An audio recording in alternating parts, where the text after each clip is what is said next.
Assalamualaikum warahmatullahi wabarakatuh. Selamat pagi. Yang saya hormati Bapak Ibu Asesor Smart Shadows tahun 2021. Yang saya hormati juga para audiens, para penonton dari video saya. Perkenalkan, nama saya Weli Hadi Gunawan, dosen Prodi Manajemen Fakultas Ekonomi Universitas Kuningan. Saya merupakan salah satu dosen dari Prodi Manajemen Fakultas Ekonomi yang spesialisasi saya adalah marketing dan entrepreneurship.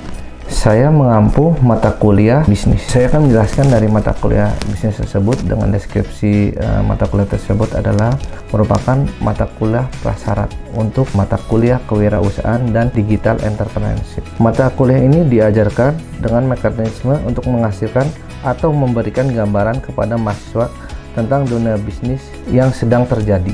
Kemudian saya akan menjelaskan materi pembelajaran dari bahan kajian pembahas mata kuliah bisnis. Yang pertama adalah konsep dasar bisnis, kemudian badan usaha dan perkembangan badan usaha tersebut atau perkembangan badan usaha, kemudian lingkungan yang mempengaruhi kegiatan dunia usaha, kemudian peran dan fungsi manajemen, kemudian mengorganisasikan sebuah perusahaan, kemudian mengelola kegiatan memproduksi barang dan jasa, kemudian mengelola sumber daya manusia, kemudian setelah itu peran pemasaran dan bentuk-bentuk kegiatannya, setelah itu mengelola keuangan perusahaan dan akuntansi dan fungsinya, setelah itu teknologi komputer dan informasi manajemen, setelah itu pendanaan bisnis dan peran sistem finansial, kemudian etika bisnis dan tanggung jawab sosial, kemudian mengembangkan UKM dan peran kewirausahaan, dan perkembangan hubungan ekonomi internasional dan era globalisasi.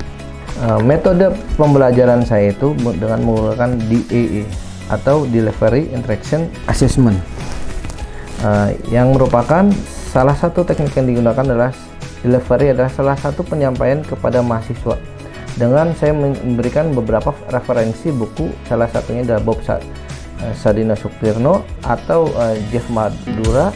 Kemudian mahasiswa juga saya wajibkan untuk membaca artikel agar mereka itu mempunyai modal saat memulai perkuliahan, dan ada take and give dari peran dari mahasiswa tersebut untuk memulai perkuliahan.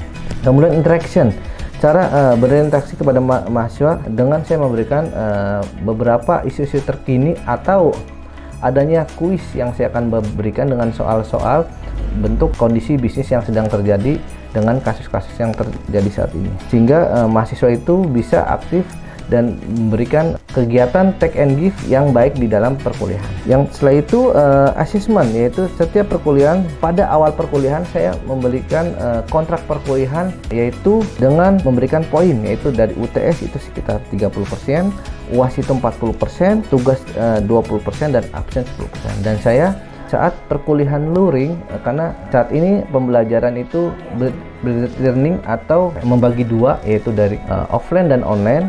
Jika pembelajaran secara luring, saya mewajibkan mahasiswa itu datang 15 menit sebelum memulai perkuliahan, dan saya juga sebagai dosen juga mempunyai kewajiban juga datang sebelum perkuliahan dimulai.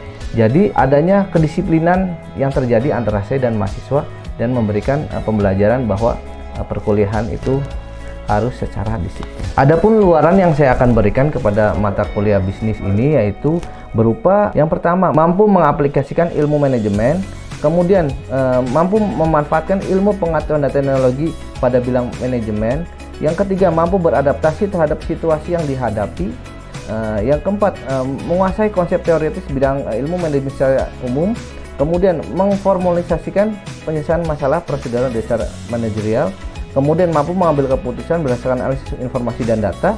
Yang terakhir, mampu memberikan petunjuk dan memilih berbagai alternatif solusi secara mandiri. Namun, tak hanya itu, Universitas Kuningan memiliki LMS atau yang kita kenal Learning Management System, yang saat ini pandemi berlangsung, mahasiswa itu menggunakan pembelajaran secara online melalui Hybrid Learning Universitas Kuningan, yang terdiri dari absen mahasiswa melalui Hybrid Learning.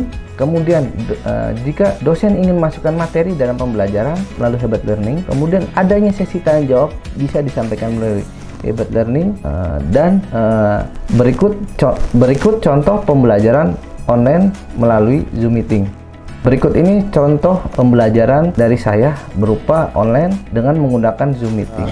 Kita mulai ya semuanya, bisa nyalakan kamera ya. Assalamualaikum warahmatullahi wabarakatuh semuanya. Waalaikumsalam warahmatullahi wabarakatuh. Waalaikumsalam warahmatullahi wabarakatuh. Oke, selamat pagi semuanya, teman-teman semuanya. Ya, salam sejahtera buat kita semua ya. Alhamdulillah kita bisa bertemu lagi dalam pertemuan kedua ya dalam mata kuliah bisnis ya teman-teman semuanya. Sebelumnya saya minta semuanya tolong nyalakan cam semuanya teman-teman. Ini dari kelas manajemen apa? L Pak L. L12 ya, 12 ya. Oke. Semuanya bisa nyalakan cam semuanya ya. Oke, mangga. Oke ya. Mungkin saya yang memanggil beberapa dari teman-teman ya. Mbak Putri ada, Mbak Putri? Mbak Putri ada? Ada. Oke, Mas Ali, Mahmud? Hadir Pak, hadir. Oke, terima kasih banyak ya. Mas Reza ada ya semuanya. Kita bisa mulai aja. Sebelumnya kita pernah membahas teman-teman ya tentang konsep dasar tentang bisnis ya. Saat ini kita akan membahas tentang bentuk-bentuk badan usaha dan perkembangan badan usaha ya. Yang saya akan bertanya terlebih dahulu pada teman-teman ya. Masih ingat nggak sih dari pengertian bisnis? Ada yang bisa bantu saya? Pengertian bisnis, ada yang ingat? Pak. Siapa? Mas Risman. Oke, Mas Risman. Pak. Mangga Mas, gimana? Bisnis adalah kegiatan yang dilakukan oleh individu atau kelompok untuk mencari profit atau keuntungan dengan cara menjual produk atau jasa. Oke ya, mantap ya. Mantap Mas. 3 komponen utama dalam berbisnis apa Mas? Masih ingat? Pertama, Keuntungan. Iya, profit, keuntungan. Yang kedua, Produk dan jasa. iya, yang ketiga, pesaingnya. Saing. Oke, pesaing. Oke, teman-teman, setelah kita bicara tentang bisnis ya, pengertian dari bisnis, kita akan bicara tentang badan usaha ya, teman-teman. Jadi, mungkin di kelas ini kita suatu saat dari kalian itu ada yang ingin berbisnis gitu kan. 2 orang sahabat, mungkin Mas Risman dengan Mas Dimas atau Mas Ali Mahmud gitu kan. 2 orang atau lebih dari 3 orang gitu kan. Tapi suatu saat teman-teman itu berjalan gitu bisnisnya, buat konsepnya sudah bagus gitu kan, ide gagasan sehingga konsepnya sudah bentuknya maksimal, jadi dengan bisnis dengan produk dan jasa yang bagus. Tapi saat di tengah jalan ya teman-teman itu terjadi konflik gitu kan. Makanya dari sini kita akan membahas tentang badan usaha, karena dalam pengertian di sini adalah badan usaha ini dari pendahuluan yang saya cantumkan di sini adalah kegiatan kesatuan yuridis ya, baik badan hukum, teknis dan ekonomis yang bertujuan mencari laba atau keuntungan teman-teman. Jadi jika teman-teman itu berhenti di tengah jalan, ada konflik tertentu, ada kekuatan dari dasar hukum gitu, sehingga teman-teman itu bisa menggugat gitu saat profit salah satu dari teman kalian atau dari bisnis yang sedang berjalan itu sudah berkembang dan terjadi konflik. Jadi itu bisa digugat secara badan hukum karena sudah berbadan hukum yang jelas gitu ya. Terus ada beberapa faktor yang diperhatikan dalam berbisnis ya teman-teman. Ada dalam bentuk kepemilikan bisnis akan didirikan antara lain jumlah modal yang dimiliki maupun diperlukan untuk memulai bisnisnya jelas teman-teman ya. Kemudian kemungkinan penambahan modal yang diperlukan ya teman-teman ya. Kemudian metode dan luasnya pengawasan terhadap perusahaan ya, metode yang bagaimana yang Anda akan gunakan ya untuk menjalankan sebuah bisnis tersebut. Rencana penentuan tanggung jawab gitu kan. Dalam bisnis itu ya harus jelas tanggung jawab itu saat teman-teman sudah berkomitmen ingin membuat bisnis dengan 2 orang sahabat, sehingga dalam pemilik itu atau owner itu punya tanggung jawab yang besar, sehingga besar kecilnya resiko itu yang dihadapi itu akan ditanggung bersama teman-teman ya. Oke, ada bentuk badan usaha. Dari badan usaha itu ada beberapa teman-teman ya. Ada perusahaan perseorangan ya, kita bisa dilihat di sini dari pengertian perusahaan ini. Perseorangan ini perusahaan yang dimiliki yang dijalankan oleh 1 orang atau 1 keluarga, baik terdaftar maupun tidak terdaftar oleh pemerintah ya. Kemudian kebaikannya apa Pak?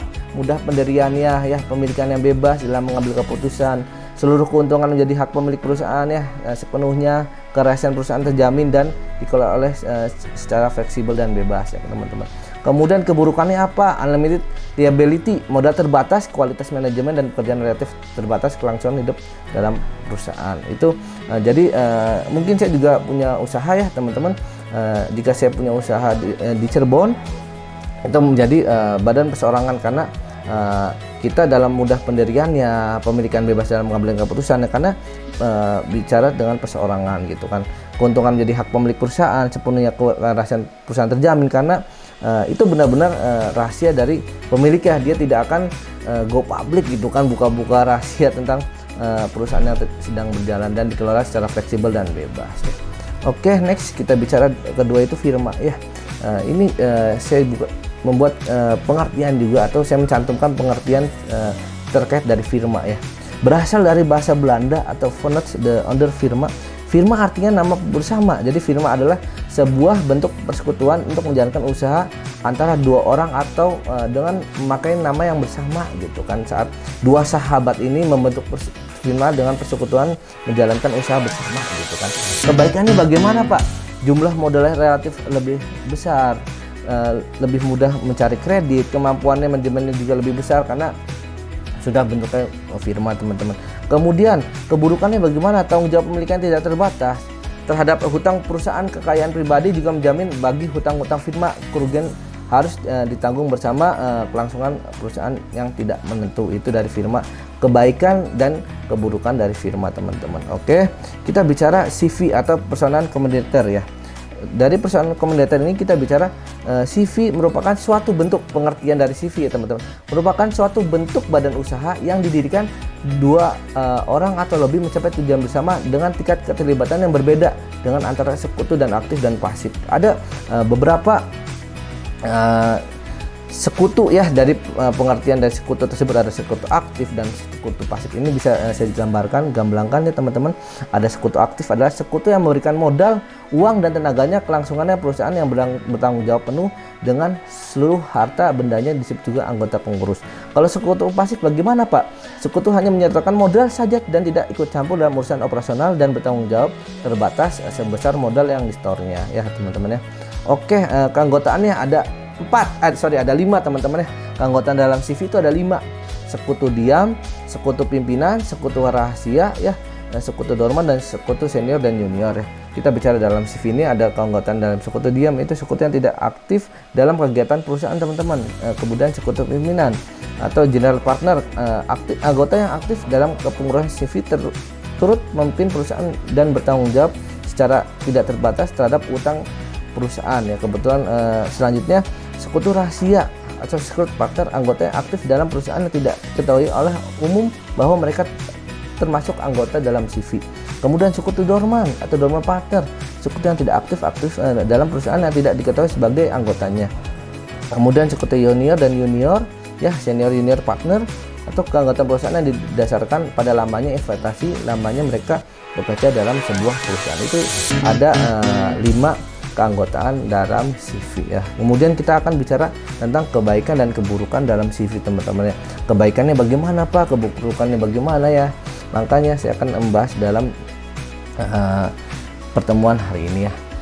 Bagaimana kebaikannya Pak? Pendirian relatif mudah teman-teman. Kemudian kemampuan manajemen yang lebih besar. Kemudian mudah memperoleh kredit ya. Mudah dikumpulkan lebih besar, modal yang dikumpulkan itu lebih besar teman-teman. Kemudian keburukannya, kelangsungan hidupnya tidak menentu teman-teman.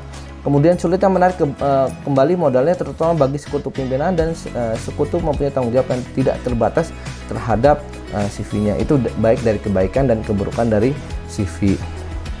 Setelah itu kita akan bicara tentang perusahaan yang notabene rada besar ya teman-teman ya, atau perusahaan terbatas. Saya tanya ke teman-teman, ada yang tahu nggak pengertian dari saham? Halo Pak. Iya, gimana pengertian dari saham apa? Mungkin investasi tapi Investasi. berbentuk perusahaan. Investasi berbentuk perusahaan. Ada yang lain? Saham adalah investasi di pasar modal, Pak. Investasi dalam pasar modal. Oke, ada yang bisa diterima mungkin lebih lebih baik jawabannya mungkin. Ada saham adalah mana Mas Dimas? Mungkin Mas Dimas. Saham adalah investasi yang berada di dalam pasar modal, Pak. Investasi yang ada dalam pasar modal. Oke ya. Kita bahas ya. Di sini saham adalah bukti kepemilikan dalam sebuah perusahaan, teman-teman ya. Boleh investasi itu boleh ya. Dimana kita mengetahui. Jadi di sini yang tadi saya katakan tadi itu sebuah bukti kepemilikan atau nilai dari sebuah perusahaan ya. Jadi di sini juga ada pengertian dari PT ya. Jadi perusahaan terbatas adalah suatu persekutuan atau menjalankan perusahaan yang mempunyai modal usaha yang berbagai atas beberapa saham, di mana setiap perusahaan itu mengambil bagian sebanyak satu atau lebih sahamnya. Jadi yang kita ketahui teman-teman ya,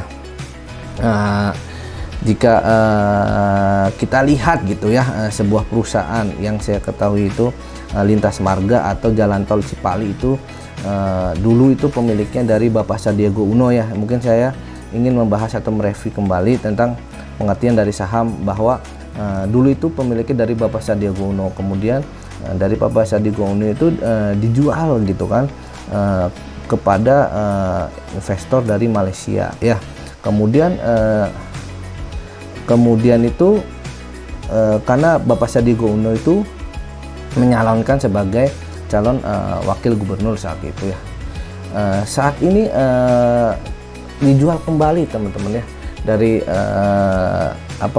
dari investor dari Malaysia itu, dari Datuk ya. Datuk itu menjual kembali sekitar 60-40% kepada siapa? Ada yang tahu nggak? Kepada siapa? Mungkin PT Cipali, ada yang tahu nggak? Astra, Pak, Astra. Betul ya Mas ya. Siapa itu tadi yang jawab? Pinter ya. Oke, Mas siapa? Mas Mamat ya. Oke ya, dari PT Astra ya. Jadi itu menjual kembali saham, jadi bukti kepemilikan sebuah perusahaan. Jadi kita bisa lihat dari perusahaan terbatas adalah suatu persekutuan untuk menjalankan perusahaan mempunyai modal usaha yang berbagai bagi atas beberapa saham, bukti pemilikan gitu kan. Jadi PT Astra itu bahwa saat ini memiliki saham dari Tol Cipali teman-teman ya, dimana setiap perusahaan turut mengambil bagian sebagian banyak atau satu atau lebih dari saham tersebut ya. Oke, kita akan bahas dari saham, jenis-jenis saham. Ada saham biasa ya, saham preferen ya, saham bonus ya, saham pendiri dan saham kosong teman-teman. Kita bisa lihat saham biasa adalah saham yang tidak mempunyai kelebihan hak dari jenis saham yang lain. Artinya para pemilik akan memperoleh dividen hanya apabila perusahaan tersebut mendapatkan keuntungan. Kemudian saham preferen, saham yang memiliki beberapa keistimewaan antara lain berbagai pembagian dividen yang didahulukan, dividen kumulatif, pembagian kekayaan yang didahulukan. Kemudian saham bonus, saham yang diberikan kepada saham cuma-cuma kepada para pemegang saham lainnya. Kemudian saham pendiri, saham yang diberikan kepada pendirian perusahaan. Dan yang terakhir itu saham kosong, saham yang diberikan oleh perusahaan dari pemegang saham yang kemudian disimpan dan tidak ikut serta lagi dalam modal perusahaan. Itu dari jenis-jenis saham teman-teman, ada 5 ya. Saham biasa, saham preferen, saham bonus, saham pendiri, dan saham kosong. Oke, kelebihan dan kekurangan dari PT teman-teman. Kebaikan seperti apa? Tanggung jawaban terbatas, saham mudah diperjualbelikan ya, mudah memperoleh modal ya, kelangsungan hidup perusahaan lebih terjamin, pengelolaan usaha profesional. Kemudian keburukannya persyaratan pendirian kompleks, pajak ganda, memberikan sebuah PT tidak mudah memperoleh akte notaris karena izin yang khusus, karena untuk pembentukan PT itu sangat rumit ya, ada diperlukan itu dengan persetujuan dari akte notaris dan izin khusus. Kemudian kurangnya terjamin dari kerahasiaan perusahaan karena mungkin perusahaan itu misalnya go public gitu kan, bisa dipiliki oleh setiap masyarakat gitu kan. Kemudian kita bicara peraturan BUMN ya, mungkin dari PT itu ada beberapa BUMN yang terdiri gitu kan. Kita bisa lihat undang-undang dari RI ya, ini bisa dilihat dari tahun 40 tahun 2007 tanggal 6 Agustus 2007 tentang perusahaan terbatas pasal 66 ya. Kemudian Permen BUMN kita bisa lihat ya, 211 MPU BUMN tahun 99 tanggal 24 September dengan pedoman penyusunan laporan manajemen perusahaan. Kemudian Kepmen BUMN Kep 100 MBU 2002 tanggal 4 Juni 2002 dan tingkat kesehatan dari BUMN. Saya tanya ke teman-teman, mungkin ada yang masih ingat nggak? Mungkin terbayang-bayang salah satu BUMN tapi berbentuk PT, ada yang tahu nggak? Halo, kalau dari perbankan mungkin ada yang tahu nggak? Saya ingin membahas gitu tentang pemahaman teman-teman tentang perseroan terbatas atau PT. Dari perbankan, bank apa yang PT mungkin? Ada yang tahu mungkin? Yang BUMN? BNI bukan Pak? Oke, BNI ya, Mandiri ya, BI ya, masih banyak lain gitu ya. Oke, bentuk badan usaha lainnya teman-teman. Kita bicara PT. Pernah ada mahasiswa nanya ke saya gitu kan, tentang badan usaha lainnya terkait dengan di badan usaha lainnya gitu kan. Di sini ada, kita bisa lihat BUMN yang tadi saya katakan, yang dari yang terkait tadi ada PT, CV, firma ya, dan ini ada badan usaha lainnya itu BUMN ya, merupakan badan usaha milik negara yang didirikan untuk mensejahterakan dan memenuhi kebutuhan masyarakat. Tujuan utama BUMN adalah untuk kesejahteraan masyarakat dengan tujuan tambahan adalah memperoleh keuntungan teman-teman ya. Di sini yang tadi saya katakan itu ada contoh dari BUMN lain seperti PT itu ada Mandiri, BNI gitu kan ya, BI ini, makanya ini kita bisa lihat perusahaan umum, Perum, kemudian Perumka atau Telkom gitu ya. Kemudian ada koperasi juga teman-teman, badan usaha lainnya itu koperasi yang mungkin Anda sebagai anak muda gitu harus bisa gitu kan. Mungkin banyak sekali anak muda zaman sekarang yang malah tidak mengerti dari pengertian koperasi gitu, tidak memahami bahwa adanya koperasi gitu kan. Makanya mungkin saat ini saya akan membahas tentang badan usaha lainnya, yaitu dari koperasi. Koperasi dalam pengertiannya merupakan suatu badan usaha atau bisnis berdasarkan asas kekeluargaan atau gotong royong dengan tujuan kesejahteraan anggota koperasi tersebut. Jadi ciri-ciri dari koperasi teman-teman, sekumpulan orang minimal 20 orang. Saya lanjutkan kembali teman-teman, mungkin tadi ada gangguan sinyal ya. Dari sini kita bisa lihat ciri-ciri dari koperasi ya. Sekumpulan minimal 20 orang ya, anggaran terbatas dari akte pendirian koperasi, terdapat departemen koperasi atau badan hukum yang jelas dalam koperasi tersebut ya teman-teman. Modal iuran dan tabungan anggota plus pinjaman dari koperasi itu rutinitas pasti putar itu tidak jauh-jauh pasti dari perputaran modal dari mereka, dari anggota koperasi tersebut gitu ya. Jadi orang yang minjam, orang yang nabung, jadi perputarannya dari itu teman. Organisasi anggota pengurus dan badan pemeriksaan dan rapat RAT teman-teman ya. Kemudian bidang kegiatan bisnis koperasi bebas dan mandiri. Jenis koperasi itu simpan pinjam ya, produsen dan konsumen. Semua anggota menerima hasil usaha dari rapat RAT biasanya teman-teman ya. Kemudian next ada juga teman-teman yang tadi saya sampaikan itu dalam bisnis itu bicara selalu pada profit ya, tapi ada juga terkait tidak pada profit tapi perputaran itu pada lembaga amal atau mungkin kita bicara kepada masyarakat gitu. Badan usaha bukan pencari untung atau yayasan atau lembaga swadaya masyarakat LSM ya, yang tadi saya katakan, badan amal, zakat dan sedekah. Keuntungan dari biasanya digunakan kembali untuk mengembangkan usaha yang dikembalikan kepada induk organisasi yang mengembangkan usaha tersebut. Biasanya itu contohnya itu adalah panti asuhan, panti yatim piatu gitu ya. Next kita bicara selanjutnya pada perusahaan multinasional atau MNC ya, di mana perkembangan badan usaha ini kita bisa lihat sudah berkembang terlalu besar ya.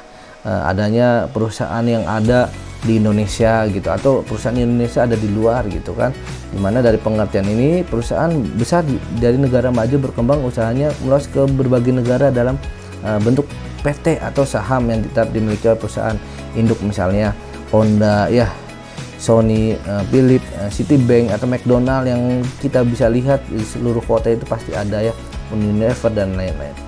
Kemudian perusahaan patungan atau joint venture teman-teman adalah perusahaan kerjasama dua atau beberapa perusahaan dalam pengembangan bisnis yang ditetapkan kontrak meliputi jumlah modal serta sistem pengelolaannya sudah jelas, itu dalam joint venture. Ya, kemudian kita bisa bicara perkembangan badan usaha atau akuisisi ya teman-teman. Jadi pengambilan akuisisi atau kita bisa lihat itu tindakan suatu perusahaan membeli sebagian besar dari saham perusahaan lain ya. Yang tadi saya katakan itu mungkin kita bisa lihat dari Cipali gitu kan, sekarang diambil oleh Astra gitu kan.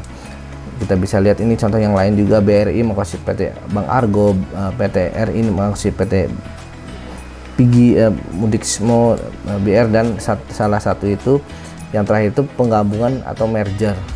Yang kita kenal itu suatu tindakan perusahaan melakukan pengembalian perusahaan lain yang digabungkan dengan perusahaan pembeli.